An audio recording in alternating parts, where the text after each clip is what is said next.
My name is John Petty, and I'd like to welcome you to another episode of Growing Up in Flip Flops. I had a conversion experience when I was in high school. My road to Damascus incident, except it wasn't spiritual or religious in any way. It was political. Prior to this, I would describe myself as a liberal. And I don't know how I developed those attitudes. I had been involved in church. There were a lot of things that I did, helping people, going out and doing education at migrant camps, doing feeding projects, different things like that. I also was involved in the Methodist Church's youth leadership and was a youth ambassador to the state conference, the Florida Conference. And as such, I was able to travel. I went on a trip as part of the Methodist Church and was able to travel to Washington, D.C. and also New York City. I don't think my mother knew anything of what went on with those trips. I mean, she thought, I was going to go visit the U.S. Capitol and see a couple Broadway shows. We did do that. But also, I remember while in New York City, we went to Greenwich Village. And at the time, the Vietnam War was going on. And we visited some people that were anti-war activists, and they had North Vietnamese flags and everything. It was very much an anti-war group, and as a high schooler, I was exposed to that and around all those people. In addition, in the first semester of my senior year, which would have been the fall of 1972, I volunteered to work on the George McGovern presidential campaign. This really did anything with my mother. She never said anything, but my stepfather was extremely upset that I was doing volunteer work for the McGovern campaign. I was very sincere and serious. I thought I supported a lot of the McGovern policies, recommendations that he had outlined. Let me just tell you, my stepfather was none too happy with my support. So what happened? There was a class I had a big project due for. And I remember it was due on a coming Monday. It was the Friday night before. I told my mom that I wanted to go over to a friend's house or something, or we were going to go somewhere, go to a swim meet or something. And she asked me, did I have this project done for Monday morning? And I said, no, I haven't. Well, she put her foot down. You're not doing anything. You're not going anywhere. You're going to work all weekend to get that project done. And you're going to start right now on Friday night. But Mom, no ifs, ands, or buts. I was going to get this project done. Well, I got it done. Fast forward to Monday. In the class when we're handing them in, this was my epiphany moment.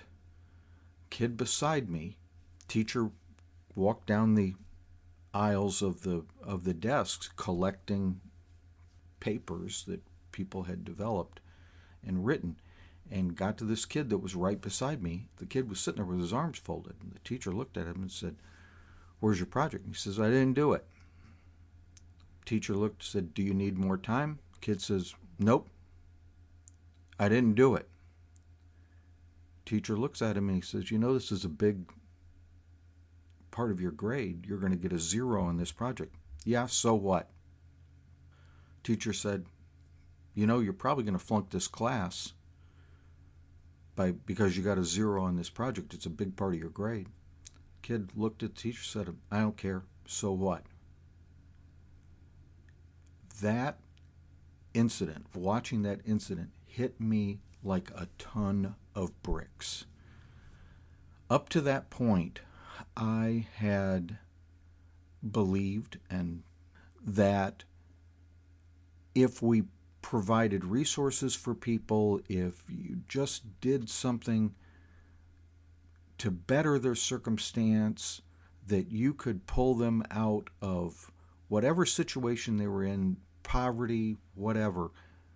You could completely change everything about them if you just changed their circumstances and gave them a little hand up. I am not talking about a change for what I'll say the traditional widows and orphans, the truly needy. Here was someone who flat out, even when given the opportunity for extra time, said, "I don't care." It was at that moment that I realized a rising tide doesn't lift all boats. Sometimes those boats absolutely refuse the help.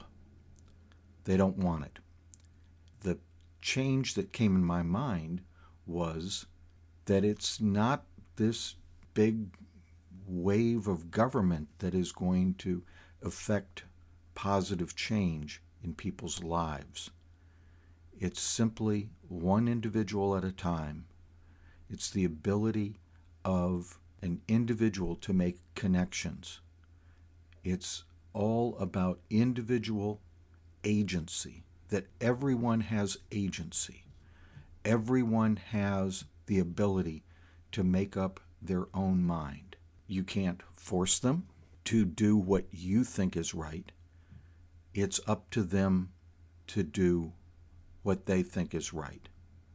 It completely changed my viewpoint on so many things, and that bled into so many other things of just how I approached different things. Now, again, I'm not talking about going hardcore. I still believe there are needy. I still believe there are people that need help. But there's this point that just came up to me at that moment, was again this point of individual freedom and the agency that individuals have. That's the most important thing.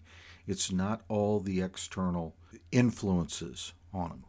Yes, you can do something that has an effect.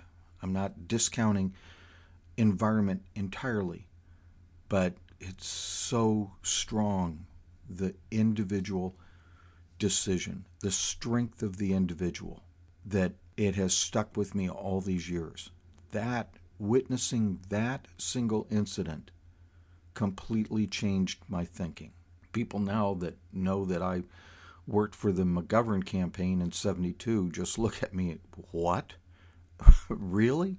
Youthful indiscretion. Anyway,